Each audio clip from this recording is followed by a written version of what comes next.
I don't claim any ideas presented in this video in the application of World of Warcraft, so go ahead and use them.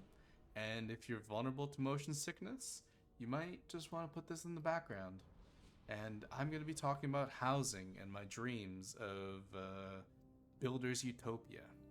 Because I am a builder and a creator when it comes down to it.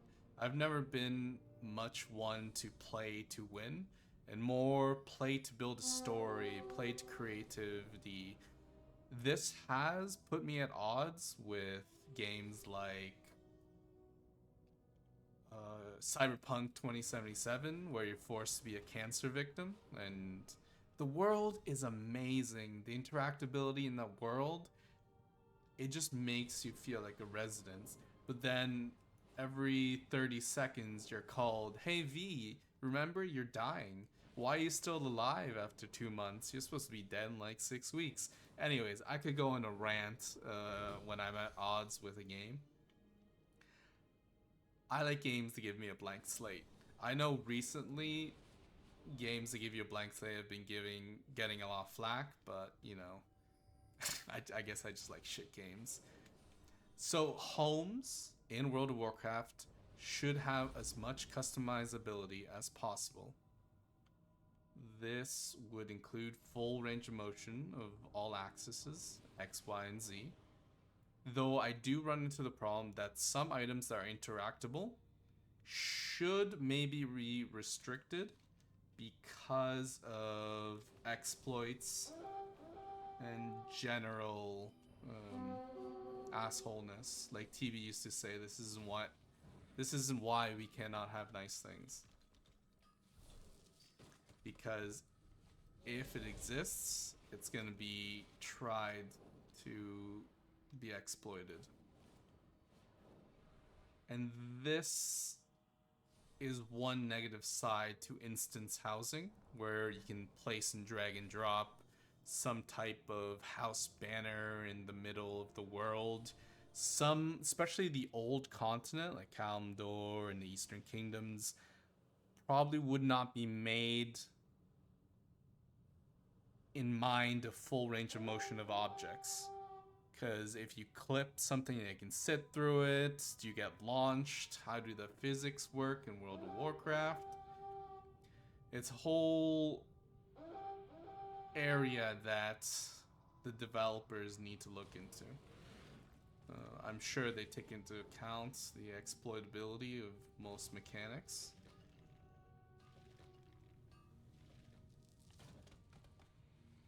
Though I would be interested to see if it's a new team, like a customized team dedicated to the building mechanic, or if it's a experienced developers seasoned with World of Warcraft engine in mind.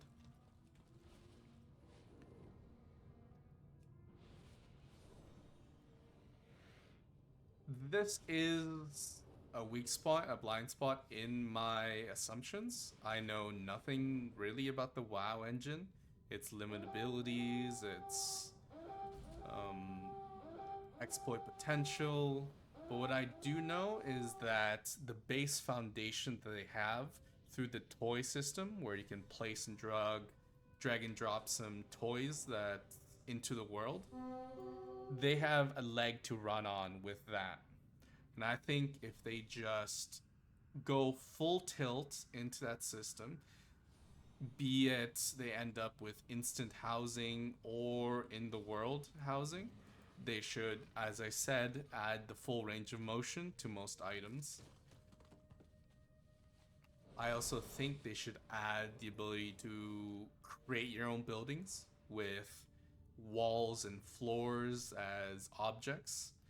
If I were to refer back to the current system, imagine if we had a toy that could make a wall, and then another toy that was a floor, and we were able to somehow get those two toys to snap into each other and then work from there. Maybe have a toy that is a roof.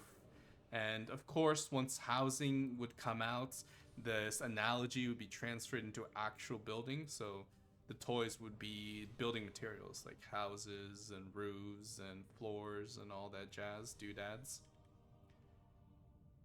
But if you take a close look at the placeable objects in your toy collection, you'll see they have a strand and a leg to run off, as I said. And that's why I think the ability to do a housing system with what's in place is doable. Now, some things that I've seen in the community that don't really interest me is prefabs. I know prefabs can be really useful for some cases, and there should definitely be some prefabs, like prefabricated buildings. That's what prefab is. Like maybe this house right here, we could somehow acquire the base building without anything inside it and place it down. That would be kind of cool. But I would also like pieces like this wall right here. That's one snappable piece. This bridge, it's another snappable piece. And we'll be able to kind of cobble our own little tiny buildings. Is it doable? Is it practical? How much strain would each individual item put on the client? These are questions for their engineering team, and the viability of the system is, I think, dies at the customize the full ability to customize something. If it's just like the garrisons, where you could just drag and drop certain items, certain pre-existing locations, I'm not interested in that. What I'm interested in is an in-depth system, and please, I will espouse it, I will say it, you'll probably hear it again and again. Just look in your toy box, place a couple things into the world, create your own little campsite, get a feel for what this foundation is, and if they fleshed it out, I think it's doable. I think if they added some physics to some of the objects, like there's some tents you can get in your toy box, but they have no collision, no collision. So if you can run straight through it. So in a house, I would encourage the WoW development team to add collision to some items. And if they're feeling extra spicy, give us a toggle option for collision. I'm also of the mindset that items shouldn't have a boundary that prevents other items from meshing into each other.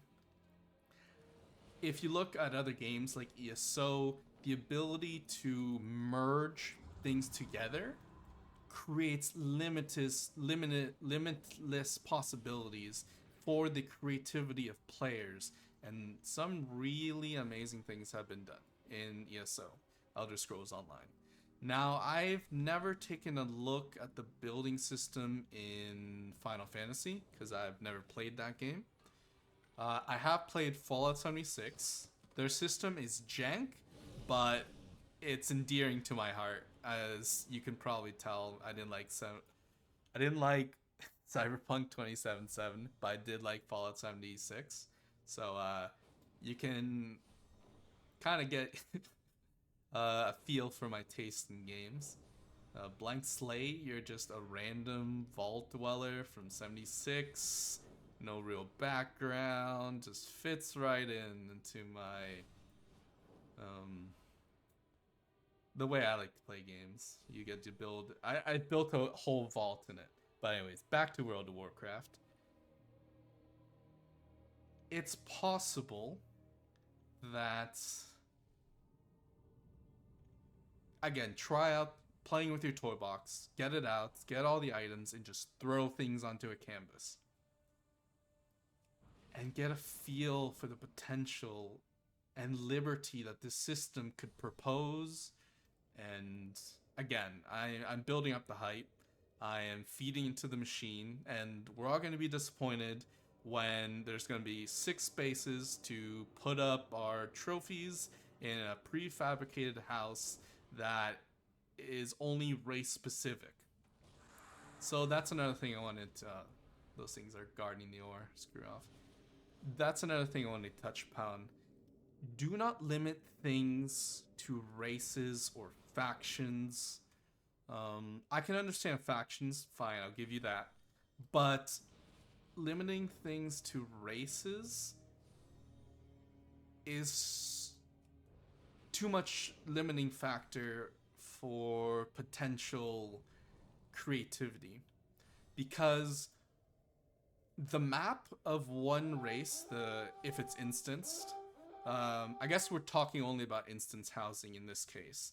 So you have an instance Volpera, whatever they live in, a Tauren, Mulgore map. But if only the Taurens can live in the Mulgore map, then you can't build your farm. You're a human, you want to build a farm, but in Mulgore, well, you can't do that because you need a Tauren. And that also touches upon warband features. How is that going to work? Is each character going to have their own housing? Is it going to be able to enter each other's housing?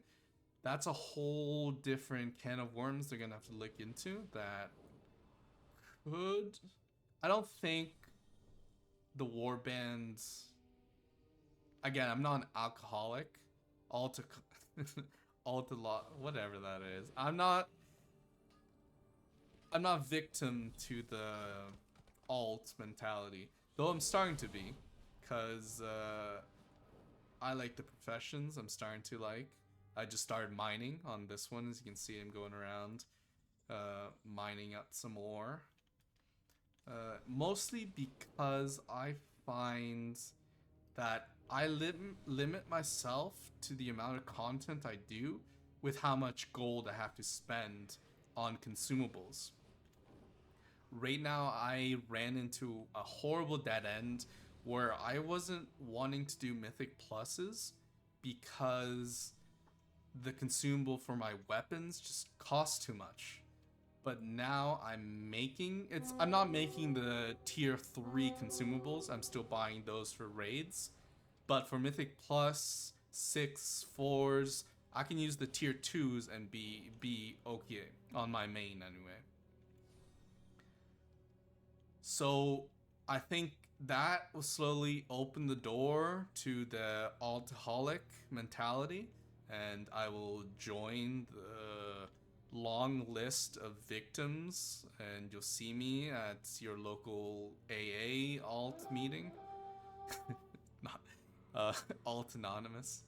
So yeah, I can't wait to meet you there. Though it'll eventually happen. Warbands, housing, which also can touch upon guild housing, and how are they gonna interact with the greater community. Now, I agree with a lot of veteran WoW players, because I got into World of Warcraft 2014, but I never played it until this expansion, War Within, until I actually geared up a main. I did play a bit of the end of Dragonflight, but nothing too crazy. So the interactability between the community. Let's go back. I do believe in the veterans' advice of not making the home too function focused, too focused on being able to do everything in your house, because I heard that really killed garrisons. Also, that they were mainline content, so the housing feature in Midnight shouldn't be the meat and potatoes of the expansion.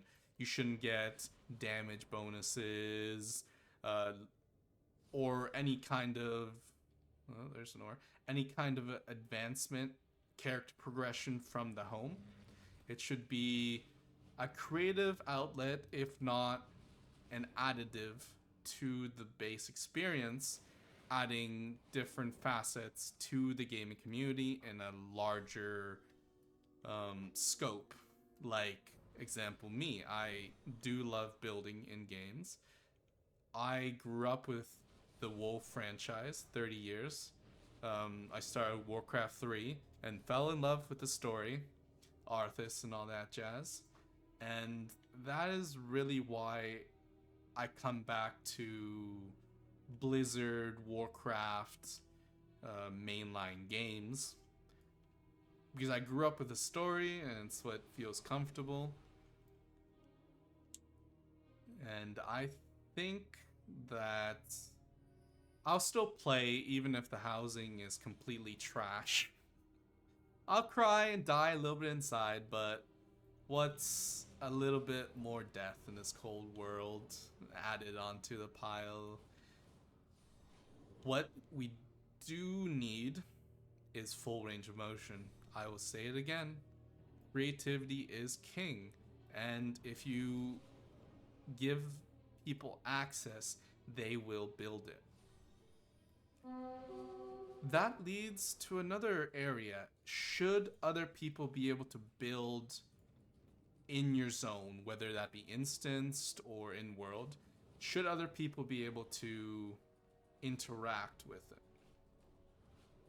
Now, there's multiple facets to interaction. Can they interact with singular objects, like sitting down or riding some kind of merry-go-round? I know there's some toys that...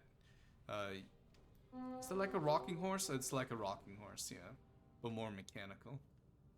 Are they able to move stuff around, edit it? Is there permissions? So I've played lots of different games with ability to whitelist different people, and maybe not at the start, but the greater accessibility to the core foundations of the system a player has, the better the system is, I believe. Now, you don't have to go crazy with adding 1,000 or color wheel to all items, having so much color and changing color to everything. You can just do simple things like being able to move an object, rotate it, lift it up, lift it down. Even if it's floating, allow people to have floating things. Some people will make trash houses. It's just the way of things. You shouldn't stop people. Where's my pet? You shouldn't stop people from making trash houses. I don't think that should be an issue. Almost died there. What is pertinent? What is important is allowing creativity and the chance for failure. If something looks shit, you can look up tutorials, you can look up things. Maybe if the permissions are there, you can hire someone for gold to build your house. I know lots of different games with building mechanics have indoor designers, architects, and all that jazz. So I don't think the WoW development team should be scared of shit houses. If someone wants to learn to build, they'll eventually do it. Will it be perfect? No. It's not for everyone. But as soon as you bring fear into the equation that is unfounded, like wanting to hold a player's hand in their creative pursuits, I'm against that. I think there should be... Yeah, you don't have to go complex. Just give options. If you see something in the code and you find it that you can give that option to toggle it on and off to the player, give it to them. Account for exploitability, yes. but you don't have to recreate the wheel. Say you have an object you can place down. Just let them rotate it, let them lift it, let them drag it down. Say there is a slider or a piece of the code that dictates the size of that object. Just give that option to the player. It might be loosey goosey, and I've done some coding myself. I don't know the framework, or there's some more right there, or the different methodology they use to code WoW. But one advice I can give is if it's in the code and you can give it to the hands of the player, if it always exists, it already exists as a value in the code, give it to the player. If it doesn't exist and you don't have time to develop it, don't give it to the player. If the value is already there and the functionality and the willpower is there to give it to the player, that's all you need to do. Creativity isn't all about looks and special features like making things glow or making things have redstone functionality if you go to Minecraft, like wiring and all that sort. You don't need that.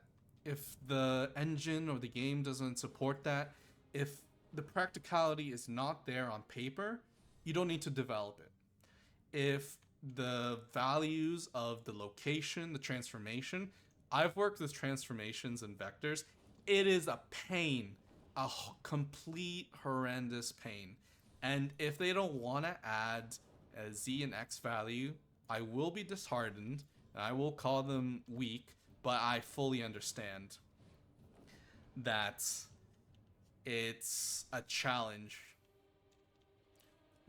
But if it's already in the code and you're comfortable with giving a toggle value or a scale or a slider to the player of that value, do it. Give it to the player. That's my advice. If it's there, give it to the player. Let's flesh out on other ideas.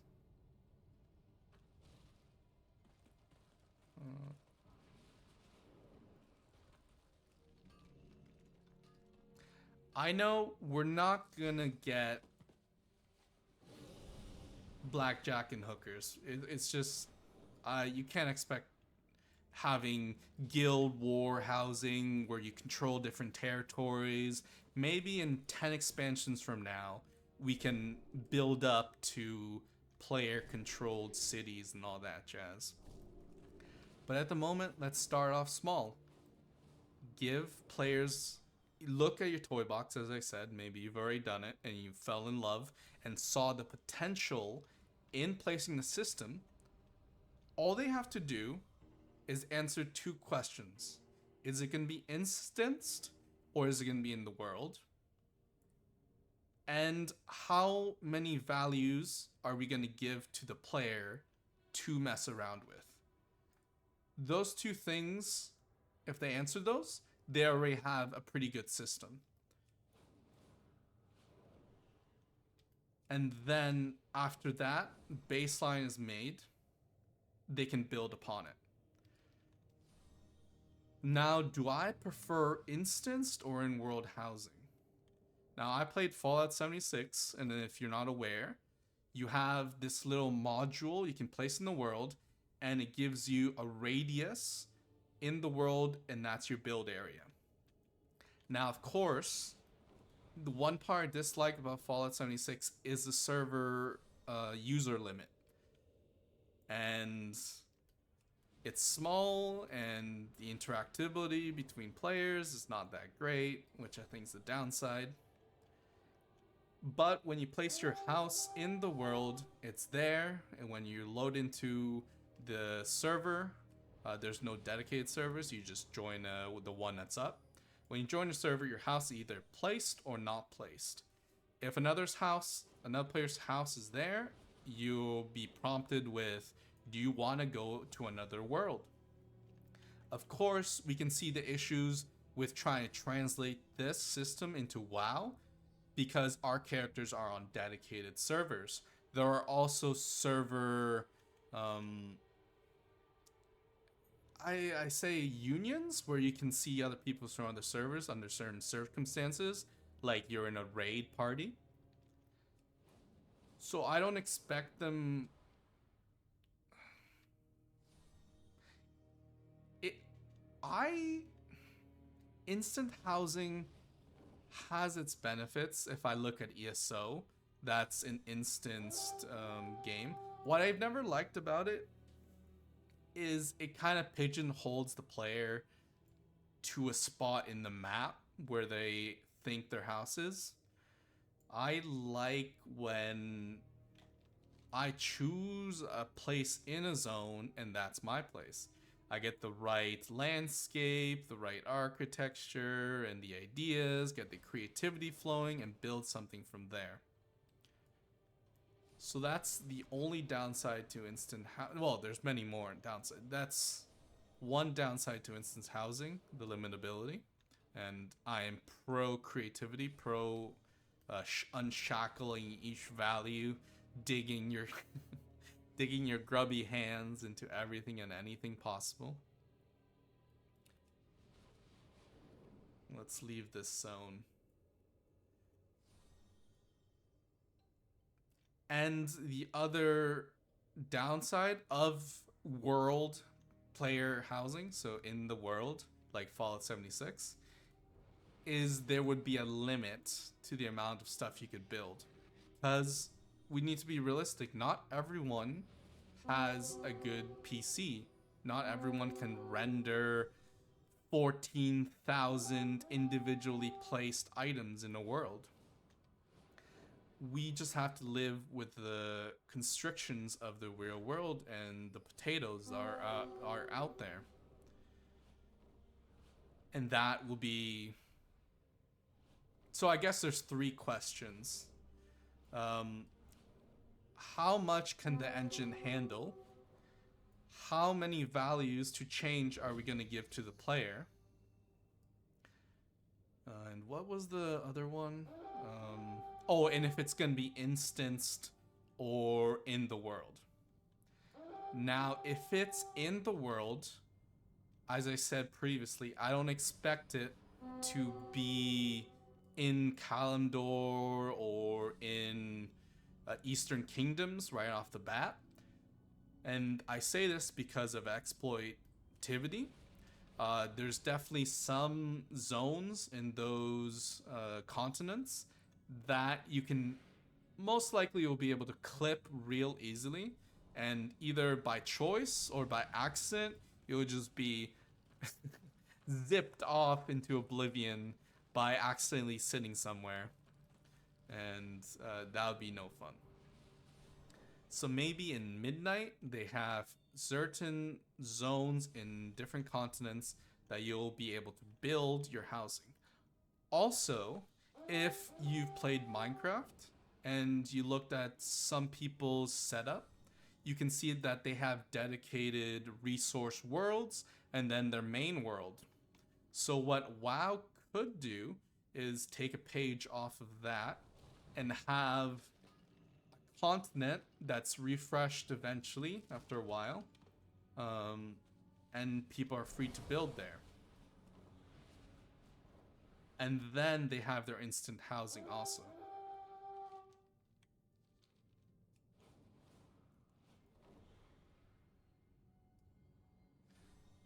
I don't think I can... what else is there to talk about?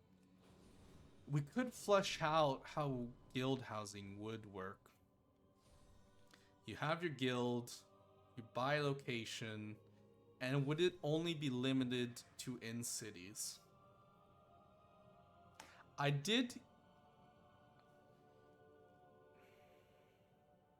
don't know if I...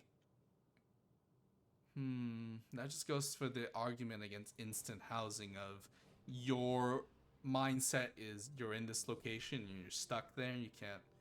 It's not freeing the imagination.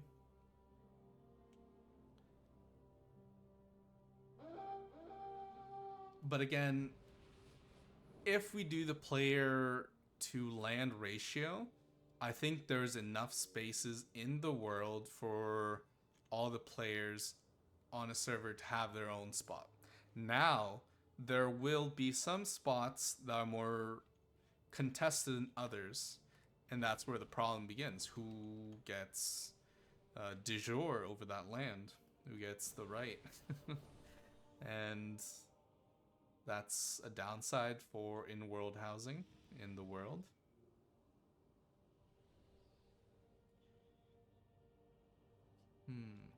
Here, I'll show you.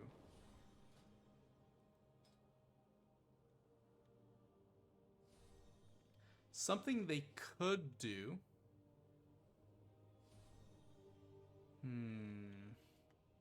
Just like Fallout 76, you have your little camp module. So say I have my module here. I bring down my banner. Where's a banner? No, it's a beacon. There we go. Bring down the banner. And then this small area is now my house. I place other objects here and build out my house. If another player wants this spot, would they go to my banner or my module and be like, I don't want to see this house anymore, and they remove it? Or maybe you could have a voting system where only the most popular houses are shown in each location on the map. So say two people have houses, but then the house that's in the world would exponentially gain more votes because that's the one everyone sees. That would be a downside. They could make a mini game out of... No, that would be more development.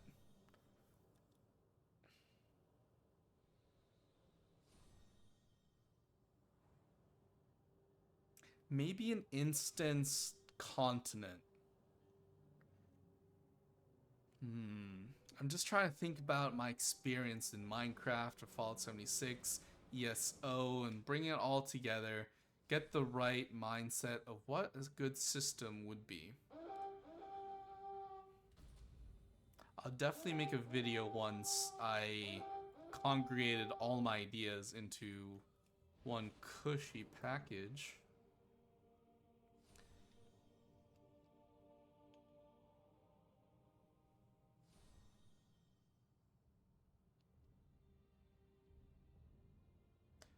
So, yeah, I think the three questions, as I said, that the WoW development team needs to ask themselves: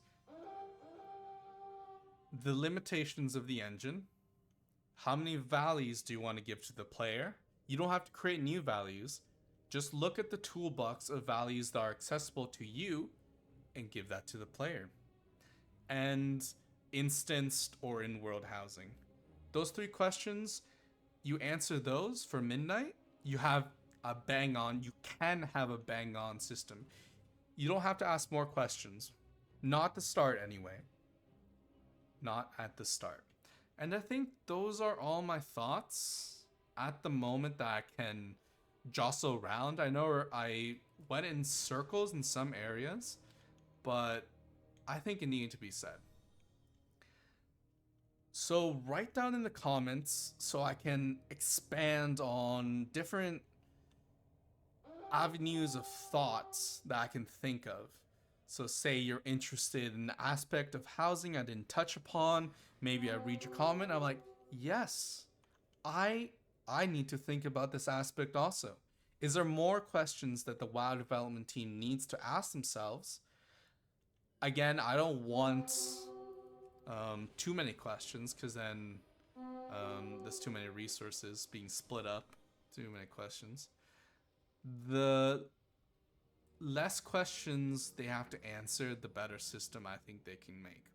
Again, I don't know their capabilities, their comfortability, the process that are in, but I've said my piece.